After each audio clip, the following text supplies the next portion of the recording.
Buenas, hoy les venimos a presentar un nuevo experimento. Mi grupo del grado 11, los brócolis albinos, que está conformado por Steven García Sánchez, Angelidiana Contreras, Yarit Daniela Durán, Andrés Bayona Álvarez. David Esteban Arevalo Jaime. Bueno, en la tarde de hoy vamos a realizar el laboratorio de fuerza de rozamiento. Para realizar dicho laboratorio necesitamos un instrumento muy importante llamado dinamómetro. ¿Qué es un dinamómetro? Un dinamómetro es un instrumento para medir la fuerza de cada cuerpo. Bueno, vamos a proceder a armar el dinamómetro. Necesitamos un resorte, un gancho, un tapón, un cárcamo y una jeringa. Lo primero de todo es meter el resorte por el gancho.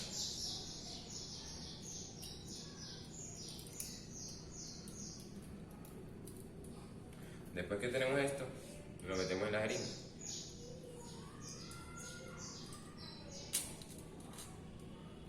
Después procedemos a meter el tapón.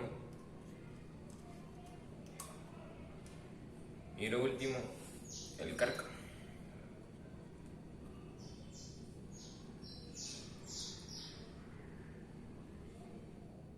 Bueno, en lo que va a pasar a continuación es que vamos a hacer un laboratorio en la cual actúe la fuerza de rozamiento, o también llamada fuerza de fricción.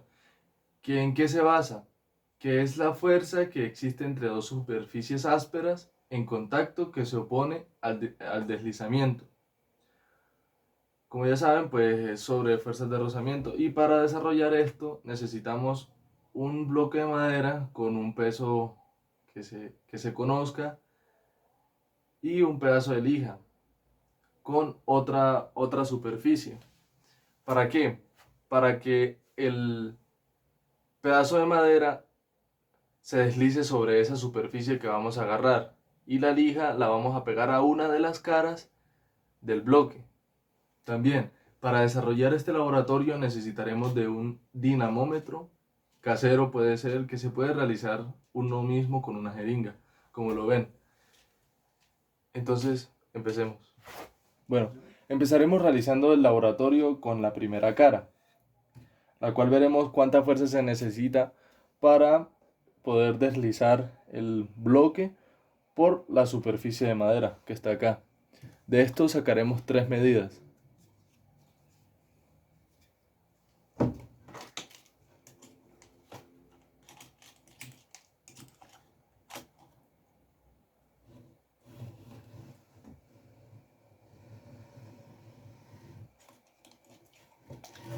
Pues la primera medida fueron 2.5 newtons para poder deslizarlo. Iremos con la segunda medida.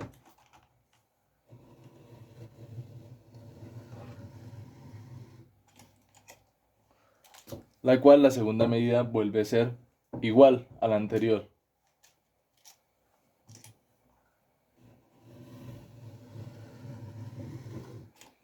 Y con la tercera medida sigue lo mismo.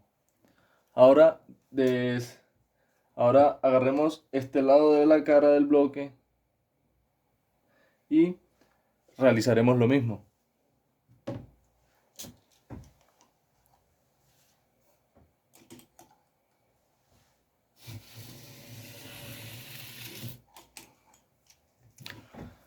Pues como podemos ver, la primera medida de la segunda cara es igual a la medida, a las medidas que se observaron en la cara anterior. Seguiremos mirando para ver.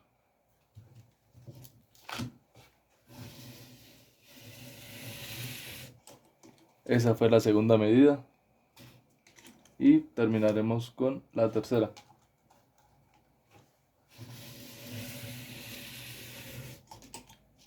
Sí, sin duda alguna se realiza la misma fuerza con las dos caras, ya que no contienen ningún tipo de partícula microscópica, ya que es igual, las dos caras son iguales. Ahora vamos a realizarlo con la cara que tiene la lija y miraremos qué tanta fuerza se necesita para poder deslizarla sobre la superficie.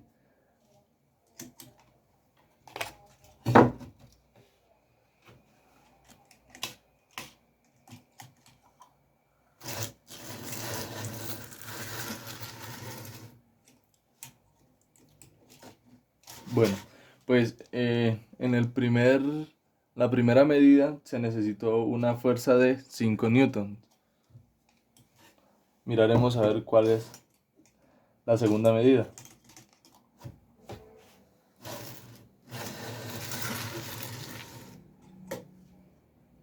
En la segunda medida pues cambió un poco, fue de 3.75 newtons. Y vamos a proceder a realizar la última medida.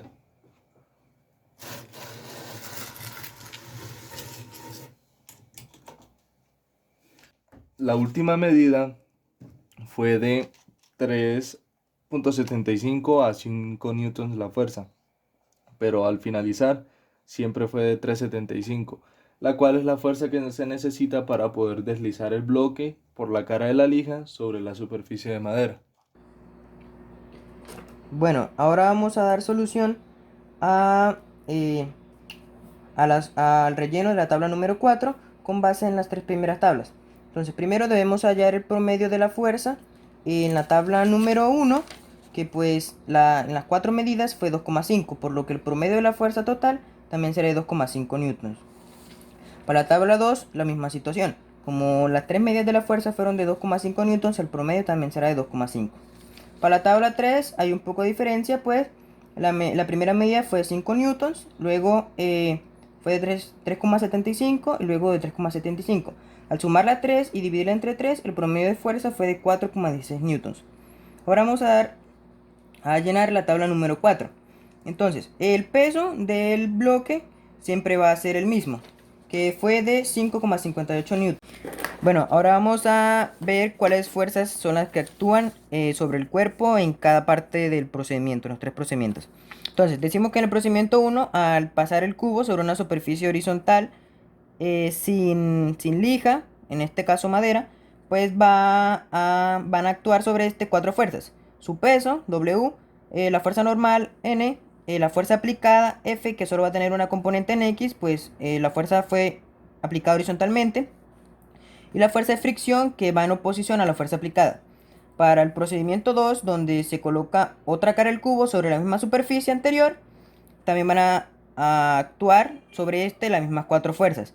Y para el procedimiento 3, donde se arrastra sobre lija, también van a aplicar sobre las mismas fuerzas: normal, peso, fuerza aplicada y fuerza de rozamiento o fuerza de fricción. Entonces, vamos a explicar cómo hallamos el valor de la fuerza normal, el valor de la fuerza de rozamiento y el valor del coeficiente de rozamiento en cada caso. Entonces, para el procedimiento número 1, tenemos que la sumatoria de fuerzas en X es igual a la normal menos el peso igual a 0. Y la sumatoria de fuerzas en Y es igual a la fuerza aplicada menos la fuerza de rozamiento igual a 0.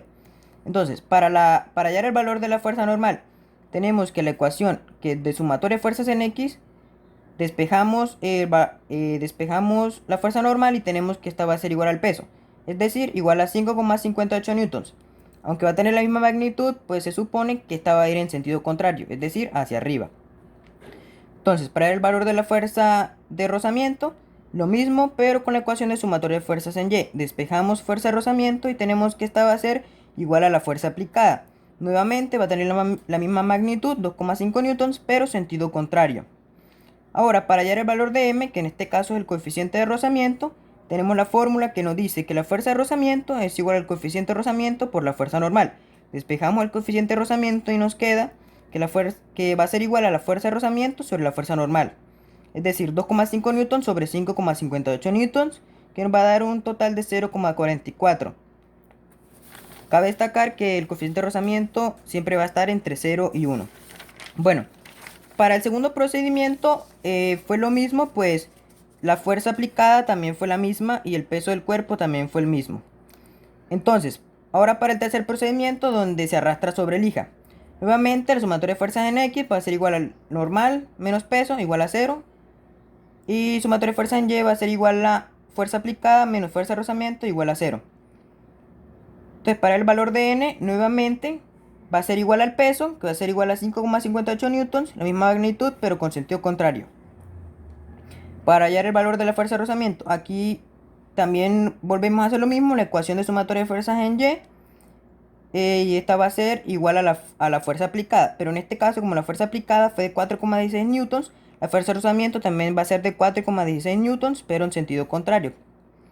Y para el valor de m, en este caso, coeficiente de rozamiento, nuevamente, fuerza de rozamiento igual al coeficiente de rozamiento por normal, despejamos y decimos que este va a ser igual a 4,16 newtons sobre 5,58 newtons, y esto nos va a dar 0,74. Como se pueden dar cuenta, esta vez fue mayor pues la rugosidad que presenta la superficie es mayor, y la fuerza de rozamiento también lo será.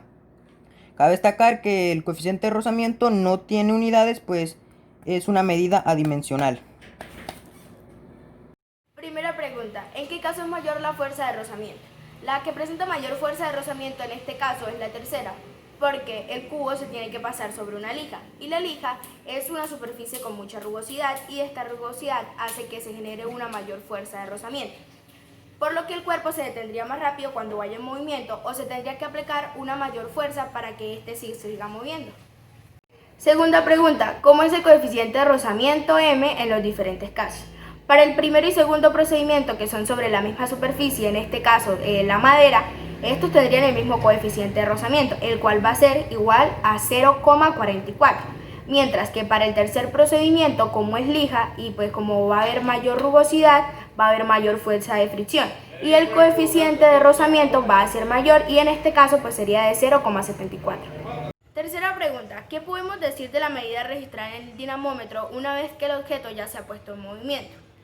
Lo que podemos decir acerca de esto es que la fuerza nunca va a cambiar. Esta fuerza siempre va a ser constante, así lleve tanto tiempo en movimiento. Cuarta pregunta, ¿a qué atribuye que se obtengan diferentes medidas para la de fuerza F cuando se ala el bloque apoyado por la misma cara? Esto se atribuye a la superficie. Aunque el cubo se haya cambiado de cara, en los dos primeros casos es arrastrado por la misma superficie, en este caso pues la madera, por lo que la fuerza de rozamiento va a ser la misma. Y en el tercer caso, como es la lija, es más rugosidad, va a haber mayor fuerza de fricción, y la fuerza que se le va a aplicar va a ser mayor. En el laboratorio realizado de fuerzas de rozamiento podemos concluir que si sobre un cuerpo no se le aplica ninguna fuerza sobre el eje X, las únicas que están actuando sobre él son su peso y su fuerza normal, por lo que la fuerza normal sería igual al peso del cuerpo, pero en sentido contrario. Pero en este caso, como le estamos aplicando una fuerza con el dinamómetro, entonces ya cambiaría la fuerza normal. No sería igual al peso del cuerpo, sino sería igual al peso del cuerpo menos la componente X de la fuerza que estamos aplicando. Otra conclusión sería que la fuerza normal siempre va a ser de la misma magnitud que el peso, pues ya en sentido contrario. Esto siempre y cuando no se le aplique una fuerza con una inclinación al cuerpo. Entonces la normal sería igual al peso menos la componente en el eje Y de esa fuerza que se le aplica. Como tercera conclusión, podríamos decir que como el coeficiente de rozamiento estático siempre es mayor que el coeficiente sintético, se necesitará una mayor fuerza para sacar al cuerpo del reposo.